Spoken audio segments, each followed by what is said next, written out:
André, le football est devenu aujourd'hui une grosse industrie. Pourquoi ce sport mobilise aujourd'hui autant de ressources que, je dis, au niveau des États que des entreprises? Non, la question de la mobilisation des ressources au niveau des États et des entreprises est liée à l'histoire même du football. Voilà, le football est un sport de masse. Voilà, et tout ce qui est masse intéresse déjà le politique. Il faut bien comprendre que c'est une histoire qui remonte à longtemps, hein, loin dans l'Antiquité, quand les athlètes se battaient pour des vases de bronze. Voilà, c'est déjà à cette époque, on voyait l'intérêt, je vais dire, le business qui commençait à se dessiner autour du football. Récemment, je vais dire à l'époque contemporaine, vous avez le fondateur de Peugeot qui a créé FC Sochaux. En France pour justement mobiliser les masses autour donc de son entreprise, de sa marque, mais aussi contenir, si vous voulez, les ouvriers, les occuper sainement. Et donc de ce fait, le football aujourd'hui c'est une industrie. Voilà, c'est comme le cinéma. Un joueur de football est devenu comme une star de cinéma sur lesquels l'on mise pour pouvoir capter des téléspectateurs, voilà, des gens qui vont au stade pour voir Drogba ou bien CR7, voilà. C'est ça, c'est une industrie, c'est devenu du business, voilà. Et là. La FIFA qui a introduit depuis le début du XXIe siècle le concept de sponsoring. Voilà, donc on est parti si vous voulez du concept de la distraction à l'instauration d'un business du football. Voilà, c'est une industrie du football si vous voulez. Voilà. Donc nécessairement c'est un sujet qui mobilise, voilà. C'est un sujet qui mobilise parce que quand on parle de CAN, par exemple, c'est plusieurs États.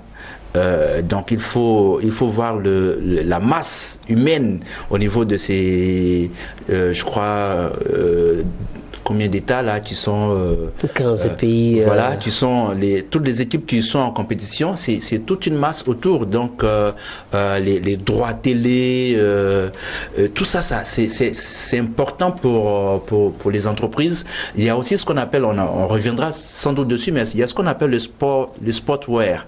Voilà, donc tout l'équipement au niveau du sport, c'est-à-dire des chevettes, tout ce qu'on porte et que les entreprises locales fabriquent pour les supporters locaux. C'est toute une industrie. Le football est une industrie. Alors aujourd'hui, certains pays se bousculent à l'organisation de la CAN. Est-ce que la Coupe d'Afrique des Nations de football peut servir de levier pour les économies de certains pays africains? Absolument. Si vous voulez, il y a ce qu'on appelle la création des richesses, donc qui détermine avec d'autres facteurs le taux de croissance. Voilà. Et c'est donc un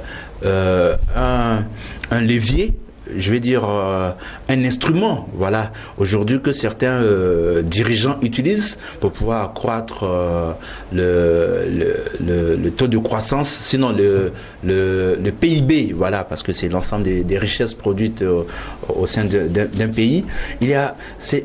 Tout ça, c'est l'industrie du football, voilà, parce que tout à l'heure, je parlais de sportwear. Quand il y a une CAN dans un pays, il y a toute une industrie locale qui est formée. Voilà. Vous verrez donc bientôt les t-shirts à l'effigie de Yaya Touré, de Aubameyang. Voilà. Donc Et ça, il y a plusieurs entreprises locales qui font ce petit business. Il y a même le business patriotique, puisque les drapeaux nationaux sont beaucoup vendus pendant cette période-là. Pendant cette période, il y a aussi l'industrie de la restauration avec ceux qui commercialisent et font louer les écrans géants. Voilà, il y a beaucoup de restaurants qui se dotent d'écrans géants pour cette période, sans compter donc la consommation. Voilà, c'est vraiment... Il y a beaucoup de business qui se greffent autour. Oui, c'est le foot, si vous voulez, fait vivre. Voilà, et il ne fait pas vivre seulement que les athlètes. Voilà, il fait vivre tout un monde. Voilà, il y a comme une sorte de plus-value. Et chaque fois qu'il y a une compétition internationale de ce niveau-là. Voilà. Il y a l'hôtellerie. Voilà, surtout pour les organisateurs de la CAN, c'est des dizaines de milliers de personnes qui affluent pendant le mois de la CAN. Et donc les hôtels, en tout cas là où les équipes sont censées mener la compétition, les hôtels affichent presque toujours complet. Et les hôtels affichent complet jusque dans le périmètre des 100 km. Voilà. Et de ce fait, puisque toute l'hôtellerie locale, là où les joueurs doivent faire la compétition, ne suffit pas, d'autres des supporters sont obligés de loger un peu plus loin. Ce sont les transporteurs qui eux aussi, voilà, gagnent le tourisme, voilà, parce que il y a des gens qui ne sont pas forcément des passionnés de football, mais qui vont à la CAN pour découvrir le pays. Donc c'est un gain mais absolument substantiel pour le pays. Et c'est pourquoi vous comprenez pourquoi les pays se battent pour pouvoir organiser cette compétition. Aujourd'hui, tout le monde, je dirais, est sans nul doute intéressé par l'attrait qu'exerce le football. Et on voit souvent certains parents qui poussent leurs enfants à aller dans des écoles de centre de football que d'emprunter le chemin de l'école. Et ça dit qu'aujourd'hui, pour devenir plus riche, il est bon de conseiller ou bien de mettre les enfants dans les centres de football. Non, moi je pense que là on fait des amalgames. Je veux dire, les parents font beaucoup d'amalgames et les enfants aussi. On va à l'école pour se former. On va à une école de football pour confirmer ses talents, sa passion. Voilà, ce sont deux choses différentes. On ne vient pas au football dans l'objectif immédiat de s'enrichir. Mais Sylvain, on va à l'école pour réussir et vivre décemment. Oui. Mais si le football offre ce chemin-là, autant l'emprunter. Non, la question n'est pas là. Je ne suis pas en train de dire qu'il ne faut pas. Je suis en train de dire, c'est une démonstration que je voulais faire, c'est que tout le monde ne devient pas Didier Drogba. Voilà, tout le monde rêve d'être Didier Drogba, tout le monde ne devient pas Didier Drogba. Est-ce qu'on peut être bon footballeur et bon intellectuel? Oui, absolument. La preuve, peut-être qu'on en parlera, c'est que la reconversion des anciens footballeurs, vous verrez des hommes politiques, de grands dirigeants, voilà. Donc oui, on peut être très bon footballeur. Et d'ailleurs, le football est un jeu d'intelligence. Voilà, c'est pas une affaire de brute. Non, c'est pour pouvoir faire une lecture de jeu, il faut avoir l'intelligence des situations. Et ça, pourquoi est-ce que un homme comme, je le cite souvent, hein, c'est personnel, c'est subjectif, mais Didier Drogba que j'aime bien, voilà. Pourquoi est-ce que Didier Drogba marque plus de buts et d'autres non? Parce qu'il a l'intelligence des situations. Il sait à quel moment il faut placer le tir à tel endroit pour que ça puisse se transformer en but. Oui, aujourd'hui, on parle plus de Jonathan Kodja. Voilà, c'est la génération. Voilà. Oui, et Eric Bailly, voilà, ce sont des gens aussi que j'aime bien. Mais voilà, on va dire, je suis un peu vieux jeu. Voilà, mais je veux dire, la nouvelle génération, oui, portée par les Eric Bailly, oui, ça, vraiment, ce sont des gens aussi, très compétents, voilà. Donc, non, pour revenir à notre Oui. sujet, le football permet d'être riche, immensément riche. Voilà, parce que c'est le temps de carrière même, tu l'imposes. Voilà, les gens, ils commencent peut-être à 18 ans, à près de 30 ans déjà, c'est terminé, il va à la retraite. Voilà, seuls ceux qui sont vraiment très doués, qui vont au-delà de 35 ans. C'est-à-dire que vous prenez un jeune de 35 ans, parce que à 35 ans, on est à la limite de la jeunesse, vous prenez un jeune de 35 ans qui va à la retraite. Donc c'est normal que il puisse être bien payé, bien rémunéré. Mais il ne faut pas se méprendre. Ces gens-là ne sont pas allés au football dans l'objectif immédiat d'être riche. C'est ça. La richesse est un bonus. Le travail pour être bon joueur est le préalable. Voilà. Et donc c'est pourquoi il faut aussi bien aller à l'école. Parce que les écoles de football sont des écoles, voilà, normales. Oui, voilà. Mais Voilà. en fait, Sylvain, quand on prend par exemple le tout dernier exemple, l'attaquant sénégalais Sadio Mané pour son transfert dans un club anglais, son transfert a coûté 24 milliards de francs CFA. Oui. Il est l'Africain le mieux payé de l'histoire du football africain. Oui. Mais quand les parents voient cela, alors on se dit, écoute, mais jusque-là, on dit bien l'Africain le mieux payé de l'histoire du football, il est seul pour le moment. Et les candidats à ce challenge, ils sont des milliers. Oui. Voilà, pour dire que tant que on ne comprendra pas que le football, pour interrompre mon idée, le football, c'est un peu comme de l'art. L'artiste ne vient pas pour mettre en œuvre son art dans l'objectif de s'enrichir. Non. L'artiste, il vient faire éclater son talent. La richesse est un bonus. Et c'est ce que j'ai dit toujours. La richesse est un bonus. Mais la manifestation du talent, si les gens ils reconnaissent le talent, c'est ça qui est l'essentiel pour un artiste. Et nécessairement, si tu es un bon artiste, tu seras forcément riche. Voilà. Mais si tu te mets dans la tête que tu viens à l'art ou au football pour être riche, tu risques justement de ne pas être un bon joueur. Ok, ça, on aura l'occasion de revenir sur cela parce que moi, je pense qu'aujourd'hui, quand on voit tout ce qui tourne autour de ce sport, quand on voit ce que ce sport engrange comme bénéfice, c'est certainement évident qu'aujourd'hui, on vient au football parce que on veut avoir de l'argent, on veut être riche, on veut avoir de grosses voitures, de grandes réalisations. Et ça, c'est ce que nous voyons au quotidien avec nos athlètes. Oui, mais quels athlètes? Est-ce qu'ils ont atteint le haut niveau? Mais ceux de la génération d'aujourd'hui. Oui, hein. mais est-ce qu'ils ont atteint le haut niveau? C'est ça. Ceux qui ont ce rêve, je suis désolé, ils seront très rares qui atteindront le haut niveau. Parce que le postulat de départ est faux. Il est vicié, le postulat de départ. On va au football pour faire éclater son talent. Parce qu'on a la passion du football. Mais si vous avez la passion de l'argent au détriment de la passion du football, comme je l'ai dit, vous ne serez pas un bon footballeur.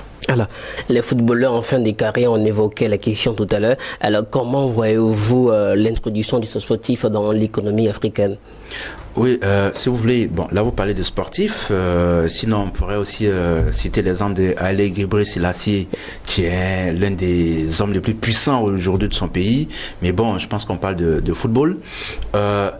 Ça rejoint la question qu'on avait évoquée là auparavant, le fait de se former, à l'école. Justement. Parce que une fois qu'on sort du système à partir de 35 ans, voire moins pour certains, si vous ne savez pas vous adapter, il y a plein de footballeurs qui sont devenus après, je vais pas dire nécessiteux, mais dont la carrière n'a pas, la fin de carrière n'a pas été à la mesure de ce qu'on pouvait espérer. Bref, dans la reconversion, il y a eu des fortunes diverses. Voilà, il y a des fortunes diverses parce que, on va dire, le football conduit à plusieurs métiers en fin de carrière. Vous avez par exemple quelqu'un comme Zidane, que tout le monde connaît, qui est devenu un entraîneur réputé, qui a beaucoup de chance d'ailleurs, avec son équipe. Vous prenez par exemple en Guinée, Titi Camara, qui s'est converti dans les milieux politiques, qui a été même ministre. Comme ministre, vous avez Pelé, la légende du football, qui a été aussi ministre au Brésil. Et tout près de la Côte d'Ivoire, il y a l'exemple typique, symbolique de George Weah, qui sera vraisemblablement le président. Je ne dis pas le futur, mais en tout cas, président un jour du Libéria. Il a tenté une fois, il a échoué, donc oui, il va essayer. Deux fois, il a échoué. Oui. Mais, la deuxième fois, il était plutôt vice-président. Oui. Voilà. Mais je vais dire, il est, je crois, sénateur. Il n'a pas baissé la garde. Je pense que il sera un jour président du Libéria. Parce que l'une des choses qui le bloquait au Libéria, c'était justement sa formation. Voilà, sa formation académique. Et depuis lors, Weah s'est mis à la formation. Il est dans des universités. Il se forme, voilà, intellectuellement, aussi bien intellectuellement que politiquement. Vous avez des joueurs comme Drogba. Qui est en fin de carrière. Qui est en fin de carrière, mais qui a quand même 5% de la mine d'or d'Iti en Côte d'Ivoire. C'est costaud. On vous parle de milliards. Voilà. Donc, quand on me dit 5% d'un capital, quand on parle de milliards. Voilà. Donc, c'est balèze. Vous avez les frères Touré, Yaya et Kolo, qui investissent déjà, on le sait en Côte d'Ivoire, qui investissent déjà dans l'immobilier. Très belle transition pour pour les deux qui ont déjà pris leur retraite au niveau international avec les éléphants. Mais tu continues tant bien que mal dans leur club respectif. Mais il y a certains aussi qui se sont lancés dans une carrière cinématographique. Oui. Parce que comme je l'ai dit tantôt, le foot, c'est aussi devenu du cinéma. Voilà, c'est le rêve. Les gens vendent du rêve aux téléspectateurs, aux spectateurs qui se déplacent pour aller voir tel joueur.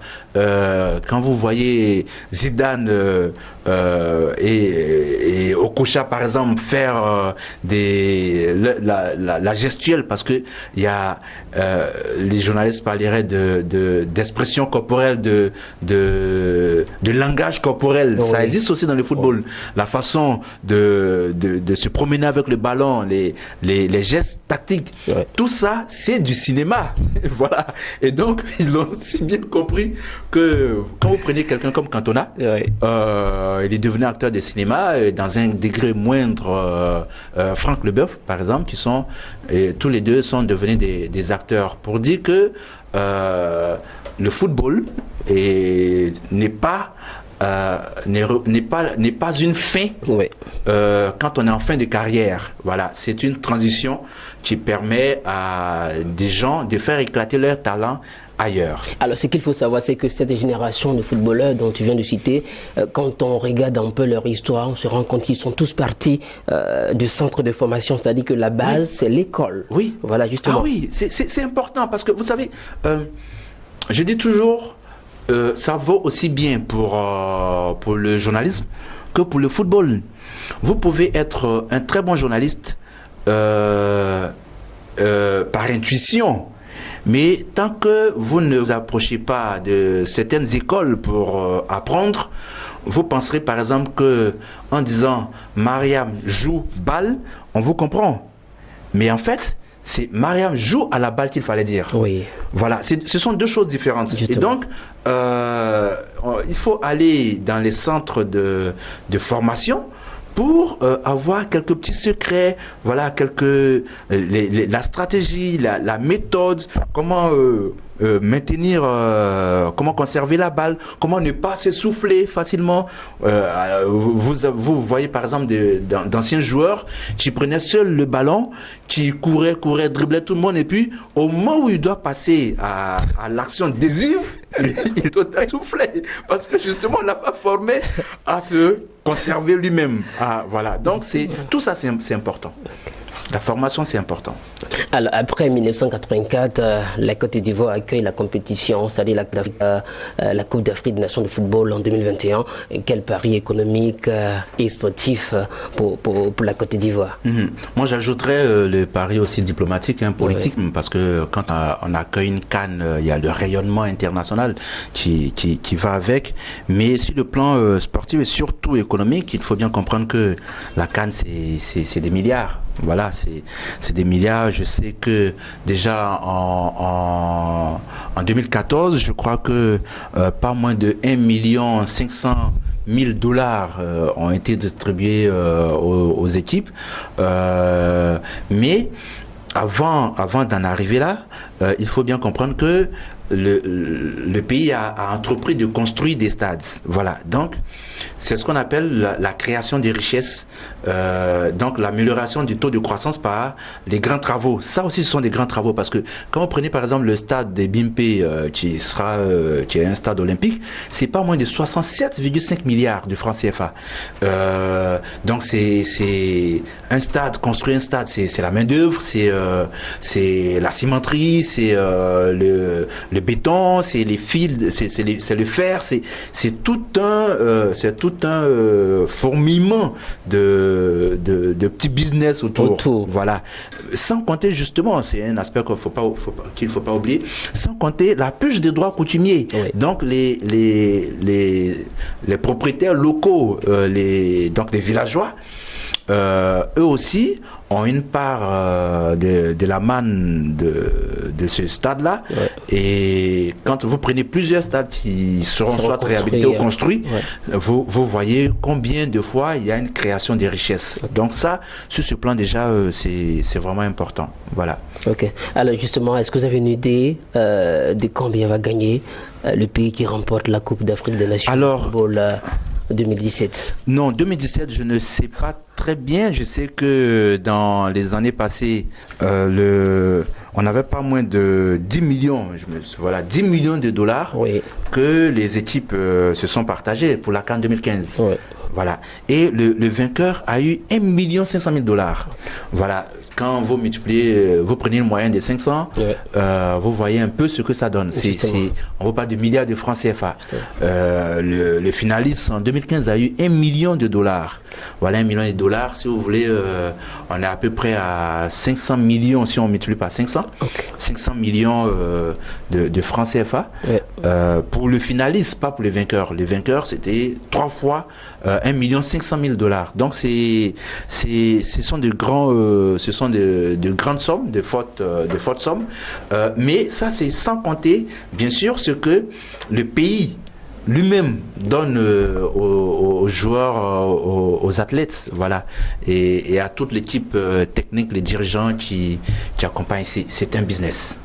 En tout cas, ce fut un plaisir pour moi de t'avoir reçu sur ce plateau. Nous sommes à la fin de notre émission. Alors, nous étions avec le journaliste ivoirien André Sylvain Conan. Avec lui, nous avons débattu des enjeux économiques de la CAN, la Coupe d'Afrique des Nations de football. Merci de rester scotché au programme de Business 24 Africa.